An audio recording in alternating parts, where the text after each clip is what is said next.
Howdy kids, welcome to another episode of Escaping the Cave. It is the Todd Zillax Pod. Hi there, I'm Todd. Welcome. Glad you're here. Been a couple of weeks, I guess 2 weeks today, right? It's episode number 160. Record date is March 23rd of 2025. Baseball season's upon us. Actually, yeah, it started last week. Technically, Dodgers, Cubs, Tokyo. The Tokyo Dome. And Shohei Ohtani is apparently famous. He's apparently very popular in Japan. He's like a god. It's kind of weird how they do this. They've been doing it for at least a couple of years now, where they have a team go to Japan, play a couple of games, a week before everybody else starts their season. And then they come back and they got to play more spring training games. I saw the Dodgers playing somebody earlier, yesterday, in another spring training game. It's weird. You go to Japan, give them the time off, maybe play a few more games. I don't know. Now, why do they need a week to recover from freaking jet lag? They're playing baseball anyway. It's dumb. When I'm emperor, when I'm king, here to tell you, when I am king, when I am your monarch, shit like this won't happen. Stupid shit. Tigers kick off against those Dodgers. Thursday night, 7 o'clock, first pitch here in Michigan. I guess that's, 4 o'clock out on the West Coast? Tarek Skubal and Blake Snell. Going to find out what Scooby-Dooby-Doo is all about. He's going to be on the track to win that second consecutive Cy Young Award. I'm looking forward to this season, man. I really am. Spencer Torkelson, had a good spring. He's going to make the club. There's a possible feel-good story right there. You want somebody, an underdog to root for? Root for Spencer Torkelson to do well this year. He just might. I always have this temptation to sit here and talk about baseball for like 20 minutes. I'm not going to do it this time. It's all I got for it. It's all I have. I think. Yeah, that's it. Well, we're cruising towards April. Donald Trump has been in office now 2 months. And he did what he said he was going to. You can say what you want about Trump. He does, or is doing, at least in this case, in this administration, in this term, doing exactly what he said he was going to do, what he promised his supporters he would do. He's following through with everything that he did said on the campaign trail. And I said a year ago, not quite a year ago, last summer, that when he started chirping about the Alien Sedition Acts, or the Alien Enemies Act, I don't think he mentioned the Sedition Act yet. Although there's some talk in there, I'll get to that some other time. But when he mentioned the Alien Enemies Act, it was like, ooh, wait a minute, this is how we put the Japanese in internment camps back in the 1940s. I'm thinking about it a little bit. I'm like, you know what? Well, if it'll expedite, hold on. Oh, left my energy drink over here. If it's going to expedite getting these gang members out of here, he did declare Tren de Araguas, or Aragua, is it singular or plural? Who cares? TDA. Declared them terrorist organization. He's doing what every politician, what every attorney, even though he's not an attorney, I'm sure he's got many, advising him and his cabinet every day. They're crossing the I's and dotting the T's. I know. And doing their best to make this stand up. Federal judges, again, they continue to cockblock him, essentially. Activist judges, maybe, perhaps. Do you think so? I mean, you could see that argument. Checks and balances, on the other hand, right? Depends on, I guess, what your bent is, what your political leanings are as to how you're going to see that. And personally, I think the executive branch, the President of the United States, I think, should have some latitude, especially when it comes to national security issues. But, of course, the question is, we went through this with George Bush 20 years ago. You'll remember. Everything was a national security issue. Everything was a terrorist issue. Everybody was a terrorist. Well, weapons of mass destruction in Iraq, right? Well, we don't want terrorists to get these hands on these WMDs. They're going to see a mushroom cloud in New York. And that can be used to perpetrate all kinds of executive fuckery. And we've gotten so far through the looking glass, I think, in the last, I don't know how long, at least 10 years, where it's gone back and forth, the extremes, the extreme wing nuts of each ideology, each party. Keep moving and moving. It's the Newton's third law of political extremism I talked about back in 2019. They keep moving. Okay, well, we're gonna lunge to the left, and then, well, we're gonna lunge back to the right when we take power. Our base demands this. Our base demands that we counter this left-wing extremism. So we're gonna have our own right-wing extremism. Back to the left we go. Newton's third law kicks in. Back to the right we go. And where once upon a time you had a center, a solid center, a workable, functioning center, political center, you start cleaving these people off, sending some over this way, some over this way, some over this way. Keep doing it. Newton's third law of political extremism: for every action, there's an equal and opposite radicalization. Pretty soon, you've got this little tiny sliver of the population residing in the middle, right? I've heard people say a million times. In fact, I said it. I believe this at one point in time, and maybe it's still true. I don't know. I'm not a pollster. I don't go door to door here in West Michigan saying, "Excuse me."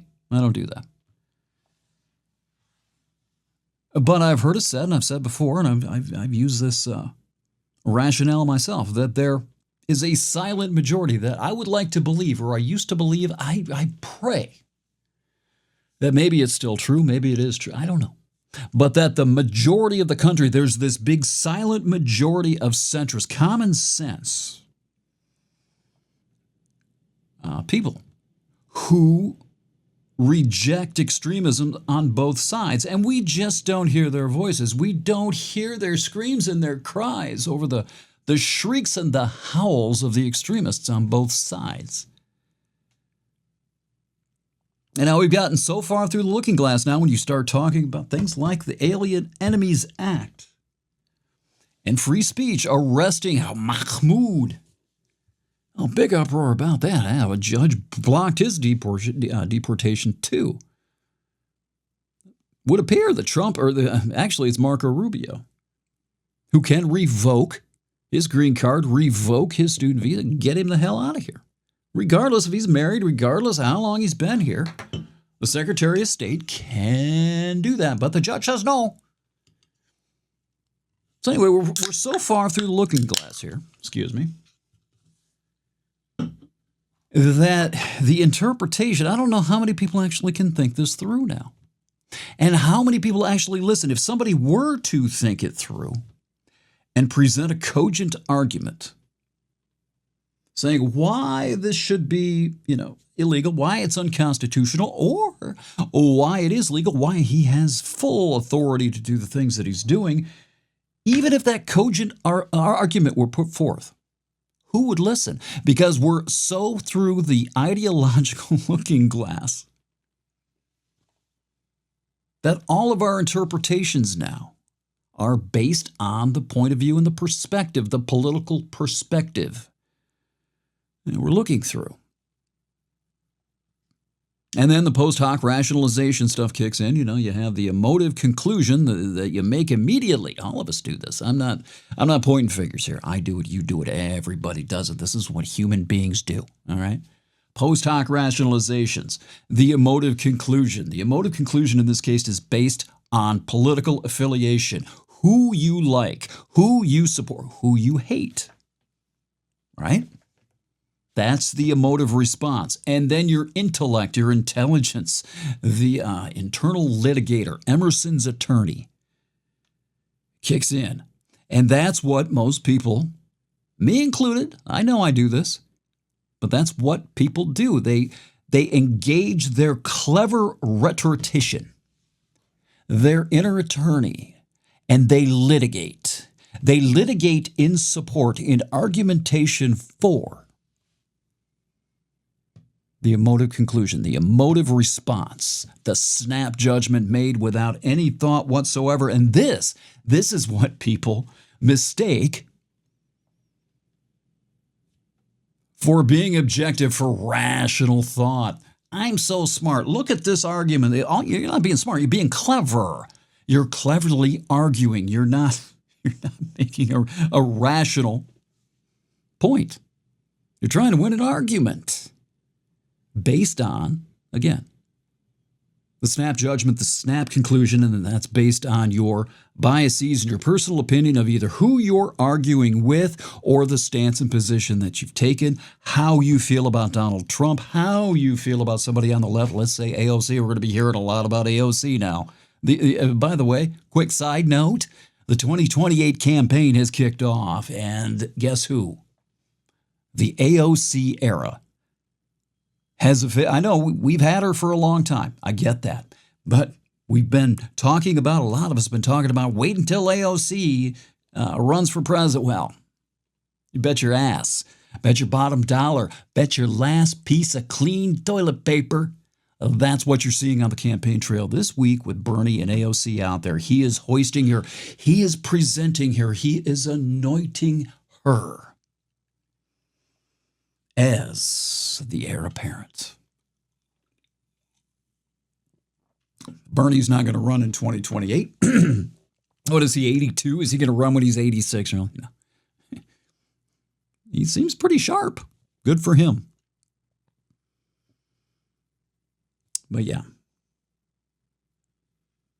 So if that's the case, I mean, what is it? How do we get out of this? How do we fight? Or what's the future here? And I've talked about this a million times. If there's no functional center, if the functional center, if the political center, if the centrists, the ones who are willing to listen to both sides, willing to compromise, willing to negotiate with whomever to get a pragmatic solution,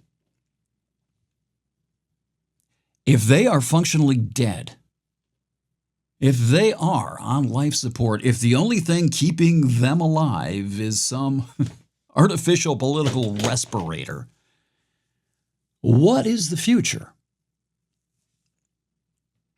We're seeing some of that, I think, around the country with the Tesla dealerships being attacked. Do you think? Here's a great example for you. I'll use this example for you right now. I'm going to ask you a question, and you tell me what you think. I can't hear you. Just, I don't know.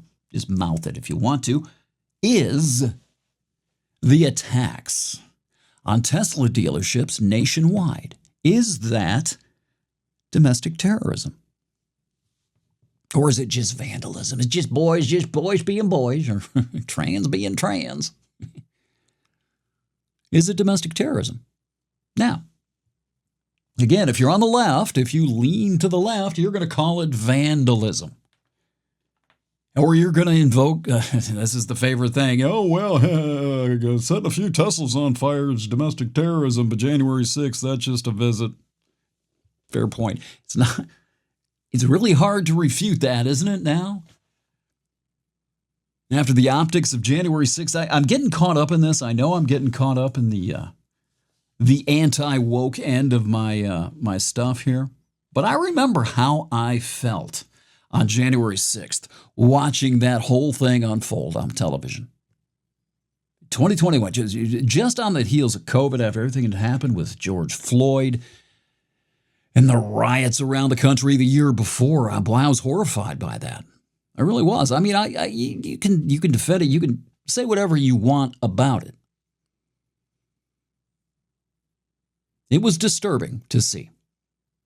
I go back, I look at the videos, and I think about how I reacted to that. And it's hard for me when people say, well, okay, so the Tesla thing is bad, but you think it's okay to pardon the January 6th people. Okay. This is the law of extremism, I guess, because you've set the standard. You've set the example.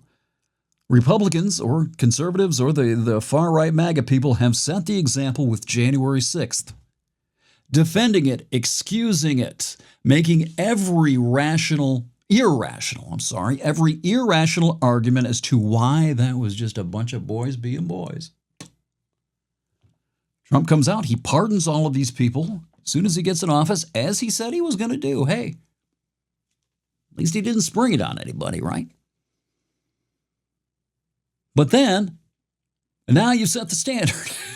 Right? You've set the standard. This is okay. Well, I guess that if I'm on the left, I hate Elon Musk.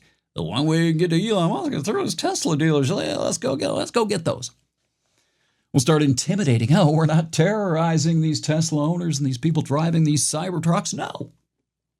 We're expressing our righteous opinion and helping them to see why they shouldn't be driving their vehicles. Oh, no. It has nothing to do with being berated, attacked, having their cars vandalized. No. We're just explaining it to them. Well, that precedent was set. You lowered the bar to the point where with January 6th, where now, well, these people, they have something to throw in your face. Now, I'm sure if we go back to January 6th, we can talk about George Floyd, right? The riots that we all saw in the summer of 2020 after Floyd was killed in Minneapolis. Well, hey, if you think January 6th a riot, but the shit that we saw in cities all around the country in the summer of 2020, those are just fiery but peaceful protests, right? Okay, tit for tat. Newton's third law of extremism. Okay, well, the standard's set over here. We're going to match it, maybe go a little further over here, and then we're going to go a little further over here. What the fuck is next? You can follow this back as far as you want to. I don't care. I don't care to do it anymore. But I'm sure you could.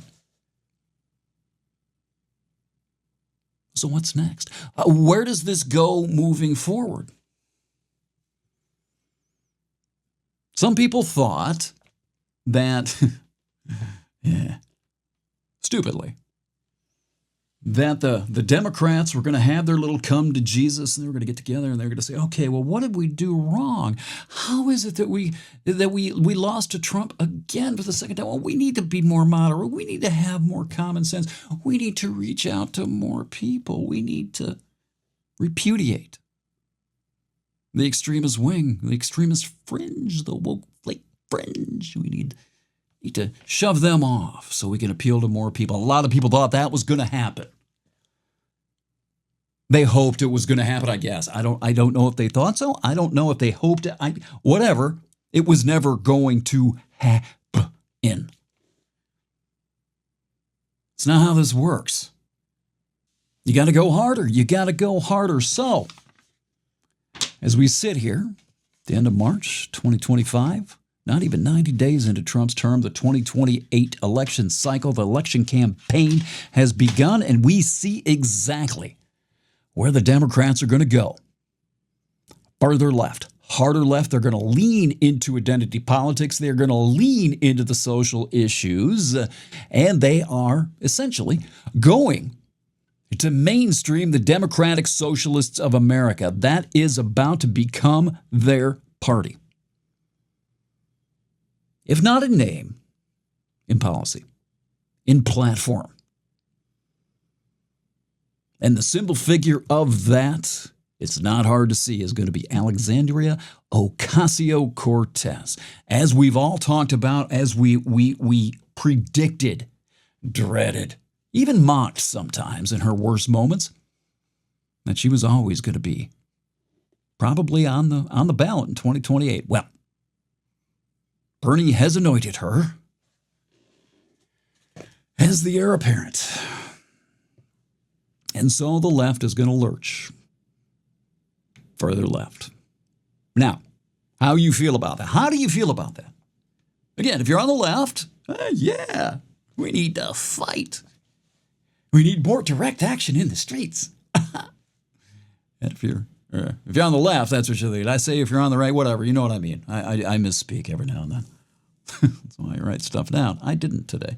I'm actually trying out some new stuff equipment-wise. This is going to be really fast. Anyway, if you're on the left, you're going to love the idea of AOC being the candidate. She's young. We're going to invigorate the youth. Utopia's nigh. And if you're on the right, you have one of two reactions. Well, the communists are coming. The communists are coming. And the socialists are on the way. Or mockery. That you think that there is no way AOC can ever be elected. You're seeing the Democratic Party in disarray. Without a rudder, without any true leadership yet. No message. Flailing. Lying prone, despite their best efforts before Donald Trump and his policy, his agenda, his executive orders. So maybe you're looking forward 4 years and you think that's exactly how it's going to be in 2028. They're terrible. They're done. They're destroyed. They're going to be the Whig party in 4 years, right? Well, let me put the brakes on that thinking just a little bit, because if you've been following politics as long as I have, I can't believe I said that, but it's true. You remember 2010 and 2012, right? The Republican Party, post-teabaggery, or maybe at the height of teabaggery. This was the rightward lurch, the rightward lunge in response to Barack Obama was the Tea Party, which is now the Freedom Caucus. They haven't gone away, but they just rebranded because they became toxic. And it's the Freedom Caucus. Anyway, Paul Ryan, all those guys. You remember John Boehner? You remember what happened to John Boehner? Because the Republicans were in such a bad place, they were so ineffectual, they were being gang rushed from their right flank by the Tea Party, the people who were more conservative than these right-leaning, by today's standards, centrists back then. They were getting a lot of pressure. John Boehner didn't he resign at some point? Mr. Boehner, remember him crying? He always cried. He's like Glenn Beck. Oh, I love my country. Oh. I remember thinking, writing, that I wouldn't be surprised if the Republicans never won another election. This is terrible. Look how terrible they are. Look how disheveled they are. Now, this was 2010, 2012, one of those two, right in that area. What happened in 2016? What happened in 2016? 4 years later. Nobody saw that coming. This is part of the reason that everybody, you go back and find the clips. Maybe I'll find them for you when I do the actual real podcast later on this week. But when Trump announced he came riding down that escalator, 2015, he was mocked. Nobody took him seriously. I sure as hell didn't. Not at first. Nobody did. There's a clip of Ann Coulter. Yeah, we all love her. She's on Bill Maher. And Maher asked the panel, which included Joy Reid, who's most likely to win the Republican nomination? Back 2016. Ann Coulter sort of steeled herself for the abuse she knew she was going to get, and she said, Donald Trump. And the entire audience blew up laughing. The entire panel blew up, scoffed, right at her face. What happened? So if you think that the Democratic Party, the condition it's in now, is some permanent state, I need to warn you of, just remind you of where these Republicans were 13 years ago. And it didn't take long. It did not take long. The people who believe in the Democrats, the socialists out there, even the communists, whatever, but people who believe in progressivism, who believe in collectivism, and there are a lot of them, if you haven't noticed, the people who believe this, they're not losing the belief. They're not losing the conviction of their beliefs just because one political party or their political party or the political party more closely aligned with what they believe and what they want, or most aligned with what they want, just because they're having a tough time right now, Those people aren't going away. They're not just going to go climb into a political cave and say, okay, it's all you. They're looking for leadership. They're looking for someone to rally around. They're looking for the demagogue. And when people are that desperate, when they're that desperate for a hero, that desperate for someone to follow, someone to lead them to the promised land, religion. When people are that desperate, the standard drops. You don't need to be Gandhi, I guess is what I'm saying. Right, Mr. Trump? So if you think Alexandria Ocasio-Cortez can't possibly rally the troops and pose a significant threat in 2028, you need to go back and remember where the Republicans were not so long ago. And I'll tell you, she is a democratic socialist. She doesn't say so. She doesn't, run around calling everybody comrade, at least in public. But the democratic socialists of America love her. They endorsed Bernie Sanders, I think, in the last 5 elections or whatever the fuck it is. They love Bernie Sanders. They can't quite enter the political arena. You're hearing the comrade shit. Oh, thank you, comrade. All that stuff. I should play the clip here for you, just to remind you. They can't do that. They can't get enough support, but they can hijack the Democrats. And that's pretty much what you're seeing. That's exactly what you're seeing. And she was always the most likely one, her and Bernie. Bernie's 82 now. Not going to be Bernie. Bernie lost his chance. He got rat-fucked in 2016. He probably should not have dropped out. He should not have made the deal with Joe Biden in 2020. He might have won. He might have been able to beat Trump last year. Anyway. Heading off at a tangent. I was going to talk about something else. I'm just going to reiterate this. I'm going to repeat this one more time. Don't dismiss AOC and her ability to become a titted demagogue. I think our reverence for the truth might have become a bit of a distraction that is preventing us from finding consensus and getting important things done. We are now 5 years post-COVID. I guess, what was it, last week, 10 days ago, I guess, that everybody went into lockdown. 5 years ago. You believe that? Boy. Yeah, my news feed. Facebook memories. That's one thing about Facebook I like. I do. I like having them feed me my Soylent Green. Feed myself back to me after 5 years to see where I was then, see how far I've come. For better or worse. And yeah. Oh, it was so naive. So naive back then. I'm not going to get into a lot of this right now. I thought about going back because I was doing a lot of podcasting back then. I was probably the most regular that I have been for an extended period of time. Well, I guess maybe now is, even though I'm not doing them every week. But I was on the regular for quite a while because there's nothing else to do, right? And I thought about going back and recycling some of those episodes, especially some of the ones that I got wrong.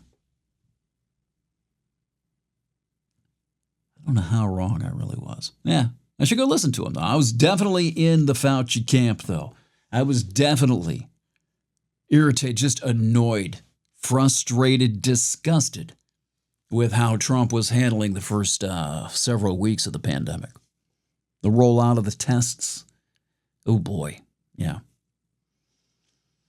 I did, I think, release one last year. I think on the 4-year, I released the Coronavirus Propaganda and You episode. Maybe I'll go back and listen to that again. But there's some decent stuff back there, and I think it might be interesting to put that back out there with 5 years of hindsight, the ability to go back and say, okay, well, this, I had Corey on. I think I was at the end of 2021. He came up, and I think he's the only one that's ever sat in the studio with me. Now, Chris did back, I guess, the first year.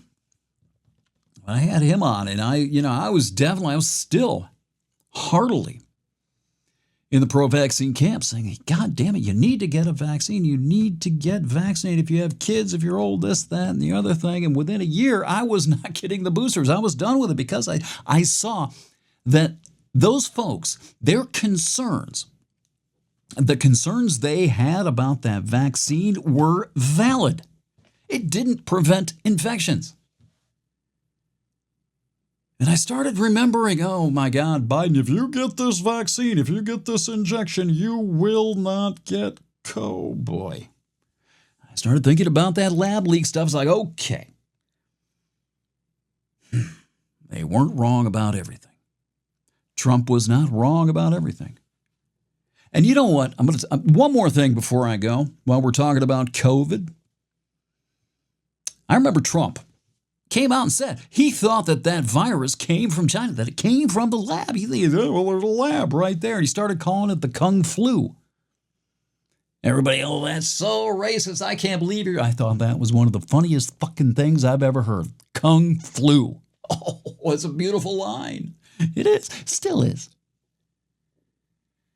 But now with few years of hindsight, it's starting to leak out. The pressure is starting to build underneath this shell, this cover-up about that lab leak and what happened with the suppression of very good information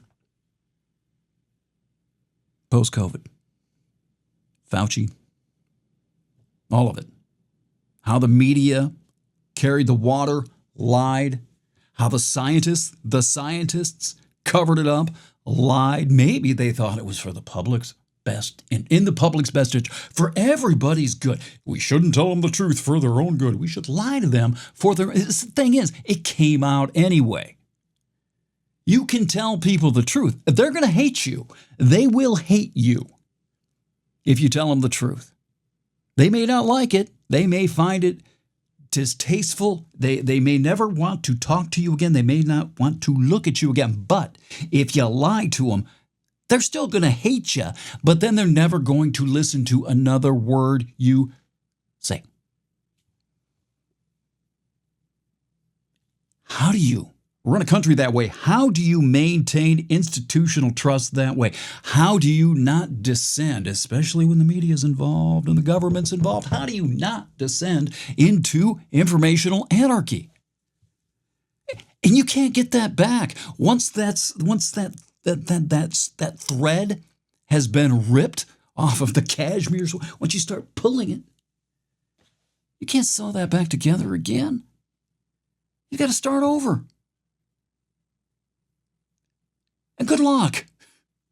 You think, have you ever really wondered why it is that Twitter's having so much success with this "you are the media" now? Because there's with a large segment of the population. I'll go back to the post-hoc shit again if you want me to, but with a huge part of this the population, that trust is gone. They will not listen. God forbid. God for fucking bid we have another pandemic. An actual real one this time? It's not a cold, not a bad cold. Yeah, killed a lot of people. I get it. What if it's Ebola? Or something like the Dustin Hoffman was an outbreak. Remember that? What if that happens? Nobody's going to listen because you lied to them. Then what? Now, there's a big segment of the population, like I said, that post-hoc stuff, they're litigating the snap judgments. So our government wouldn't lie. Democrats wouldn't lie to us. They're good people. Well, then you go into the litigating attorney mode. Emerson's attorney, Emerson's retained attorney, and you're using all this stuff that you think is your intelligence, your rational brain. All you're doing is arguing and rationalizing to support the emotive judgment. And the other side is going to do the exact same thing because they do not trust them. So even if you put forth perfectly 100% accurate information because you lied to them, because they don't trust you, because they just flat out don't like you, what if they're white men?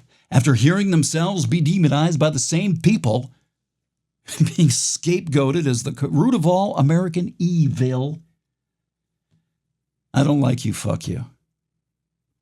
I'm not going to listen to anything you say. You're lying. You're a liar. You're a piece of shit. Nope. Smart as they are, the most intelligent amongst them will take that cognitive horsepower and deplore it. Or deploy it. They'll deploy that cognitive horsepower and they will haul the biggest, heaviest cartload of bullshit up Mount Rationalization till the end of time. You will not convince them. Informational anarchy. Newton's third law of extremism. Again, I know you're looking for a message of hope. I know you're waiting for it. So what do? Here's what we're going to do. No. I don't have it. I don't have it. No one has it. And if they tell you they do, they are lying to you. The only solution is informational anarchy and throwing the shit at the wall and praying to God we come out the other end with something sticking, or totalitarianism, authoritarianism, crackdown, censorship, official truth, the truth ministry. And that's not any better. I know some of you think it is. I know a lot of you think it is. I used to think it was. I was like, well, maybe that's what we need. Anything I've seen in the last 5 years? No. Nope. It's one of my shorter ones. Actually, this one went a little longer than I expected. I figured about 20 minutes. I'm trying something new. Completely new system for recording the video on this. I don't know how it's going to work. So I figured I'd do a short one. Got the audio recorded through my stuff here. So at least I can get an audio episode out. If you don't see a video this week, that's why. I've still got everything else that I prepared in the last 2 weeks still sitting right there, minus one or two things. So I'm by myself this week. Wife's off on a business trip. The cat's away. The old man sits on the couch, playing his baseball game and recording podcasts. So, hopefully look for one here in the next couple of days. Escape the Cave, that's the name of the podcast. Tonzilla X Pod, I'm so sorry. I'm changing that name officially real soon. Check out the Substack and the YouTube channel too, won't you? Tonzilla X over there. We'll talk to you next time. So long.